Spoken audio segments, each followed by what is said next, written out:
আপনাদের জন্য একটা সুদর্শন ভিডিও নিয়ে চলে আসলাম, দেখতে থাকুন। বাংলাদেশের স্বাধীনতার প্রথম রাজধানী কোথায় আপনারা কি জানেন? যেখানে শপথ নিয়েছিল স্বাধীনতার প্রথম সরকার, সেই ঐতিহাসিক স্থানটি আজকের মুজিবনগর স্মৃতিসৌধ। মেহেরপুর জেলার মুজিবনগর বাংলাদেশের স্বাধীনতার ইতিহাসে একটি অমর নাম। 1971 সালের 17 এপ্রিল এখানেই শপথ নেয় বাংলাদেশের সরকারের প্রথম মন্ত্রিসভা। সেই দিন থেকেই এই স্থানটি হয়ে ওঠে মুক্তিকামী বাংলার আশার আলো।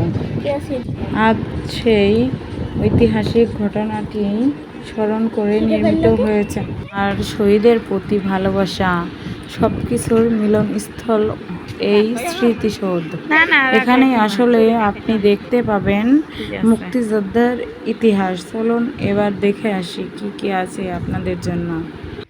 এখানে দেখেন একটা বাংলাদেশের পতাকা আছে আর স্মৃতিসৌধ এই জায়গাটা। এখানে আসলে আপনাদের খুবই ভালো লাগবে।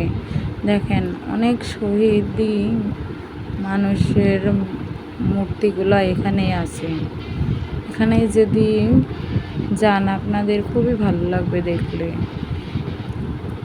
এগুলো দেখেন সবই মুক্তিযোদ্ধার একটা ইতিহাস, যেখানে গেলে মানুষের মন প্রাণ উতাল হয়ে যায়। দেখেন সবুজে ভরা নদীতে পানি। এখানে আমাদের মুক্তিযোদ্ধাদের অনেক অনেক ইতিহাস আছে, যেখানে কিছুই ভোলার মতো জায়গা নেই। এদিকে আপনার ভাইয়া এই যে বসে বসে বাদাম খায় আর গল্প করে।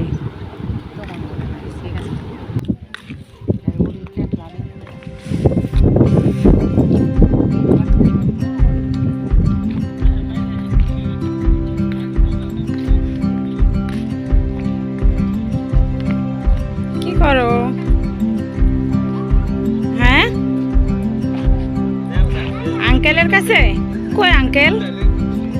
আঙ্কেল কই? ওইটা তোমার আঙ্কেল হয়? আর এগুলো